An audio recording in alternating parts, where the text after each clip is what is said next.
So we like to think all of our students are special. They're all important. They're all a great story. But this is a really, really a little bit extra special story, I think, here. I set a bucket list thing a few years ago of wouldn't it be nice if we could get one of our children to a university in the United States? And most of you know we pick our kids for high school based on an exam they take at the end of primary school. And historically, the girls score quite a bit lower than the boys, not because they're not as smart, but for a whole lot of reasons beyond their control. They've missed a lot of school.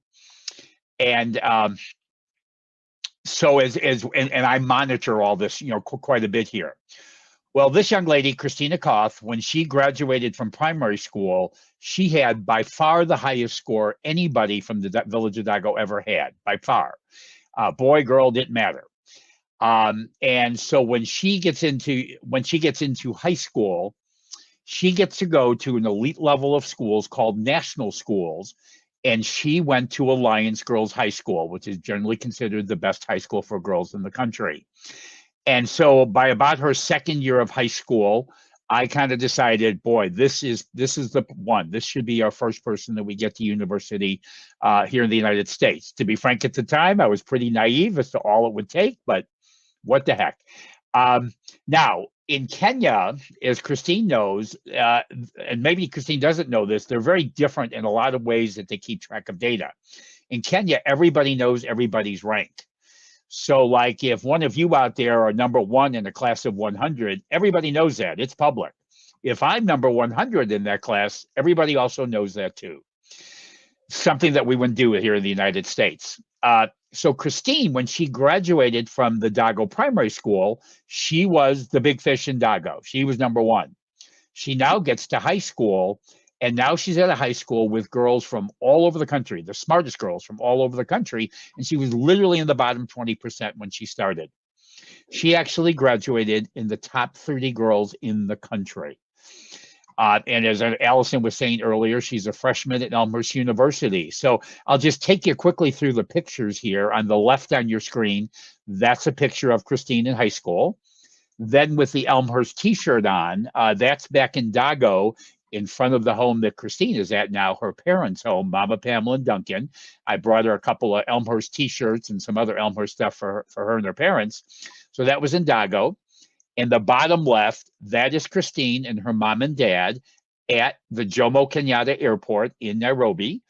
We arranged for a van to basically take her and some other members of her family too, because they wanted to see her off. For all of them, this was the very first time they ever were going to an airport. So that's Christine saying goodbye to her mom and dad. And you're going to see, well, you'll see a little bit of video on this in a moment here.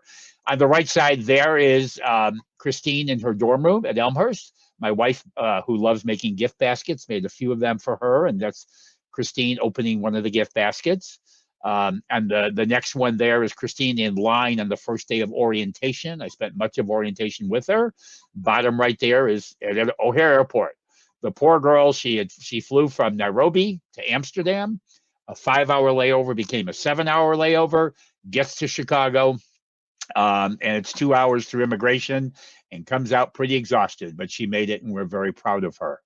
So go to the next slide, please, Allison. So all the same pictures, but I want to talk a little bit more about this here. So when we picked her up, and some of you know Billy Surges. Billy is a former student of mine at Bartlett High School. Billy actually has a theater degree from Elmhurst, and it's really just coincidence that it's the same Elmhurst University that Christine goes to. And Billy came with me because he's putting together a documentary on our foundation. He did over 40 hours of video in Kenya. He's done a bunch more since then. The video will be about the foundation, but it is also going to highlight Christine, who we call the girl from the village. And you can see in the bottom there, you're going to see the actual video in a moment. But when Christine came through the doors, the poor girl was exhausted. She came up to me and gives me a big hug and basically doesn't want to let go. And she was crying, and certainly not sad tears, but I guess all the emotion of the whole trip, everything just came out. So where it says two questions of Christine's, So to give you an idea of the range of this young lady's thinking, who is a very, very bright young woman, did very well in the SAT. She is placed out to start in math, to start at calculus. So she's a whole lot smarter than me. But two of her questions, one of the first questions in the car was, how far is the river from Elmhurst University? So she knows where to go to wash her clothes and bathe. And because that was her world, that's all she knew.